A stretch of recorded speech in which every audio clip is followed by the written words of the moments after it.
আমরা আবার এই যে মোটরের কাজ শুরু করে দিছি। দেখেন আমরা কিভাবে কাজগুলো করি। এই যে দেখতেছেন, এটা দিয়ে পানি বের করা যাবে। এটা হাউস, ওই মোটর থেকে এই হাউসের মধ্যে পানি পড়বে। পানি পড়ার পর এই যেগুলো হলো গ্যাস পাইপ, যে পানিটা ঢুকবে তাতে যেন কোনো বাধাবিঘ্ন না হয়, সেই জন্য এই গ্যাস পাইপটা দেওয়া।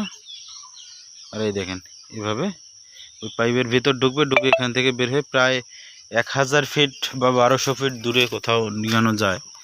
দেখেন এটার ভিতরের কাজটা, এই যে লাইজার, এখানে এগুলো লুজ দিলে যেটা লুজ দেবে সেটার ভিতর দিয়ে পানি চলে যাবে।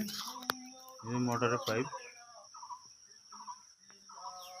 আমি এখন অতি দূরে যেখানে কাজ করতেছি সেই জায়গাটা আপনাদেরকে দেখাবো। এই দেখেন জঙ্গল, জঙ্গলের ভিতরে এই মোটরটা পানি নিয়ে গেছে খাবার। এই যে জঙ্গলের ভিতর, এখান থেকে প্রায় 1000 ফিট দূরে মোটরটা পানিটা চলে যাবে জমিতে। আমি ওখানেও দেখাবো, বলা হাউসটা দেখাই একটু ভালো করে। এই যে মোটর হলো 5 হর্স সাবমার্সিবল পাম্প।